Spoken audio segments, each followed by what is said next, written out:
Okay, so this is a different case.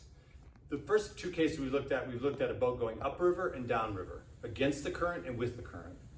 And we know what the result of velocities are. They're the biggest and the least for the boat, okay? Now we're gonna do one where the boat is crossing the river, okay? And the boat is gonna cross the river to the east, that way.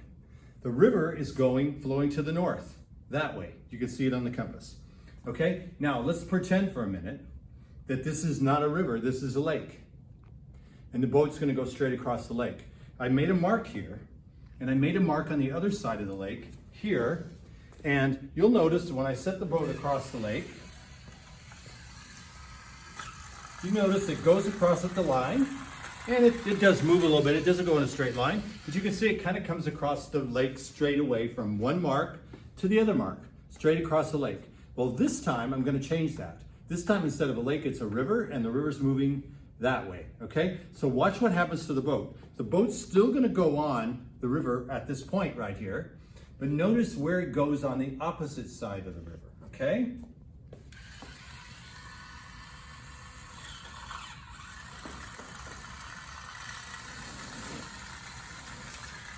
Okay, did you see that? Okay, now, I might do that one more time, just to be complete. So again, the boat's going straight on the floor, on the bank. It goes into the river's moving this way. Notice what the boat does, and then notice what the boat does when it gets off the river on the opposite side. Okay, here we go. Straight, crooked, bam. Oop, okay, you see it went downriver.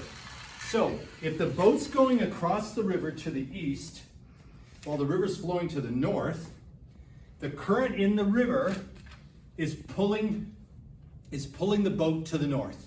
And so when the boat exits the river, on the opposite bank, it will be downstream of where it entered the river. Okay?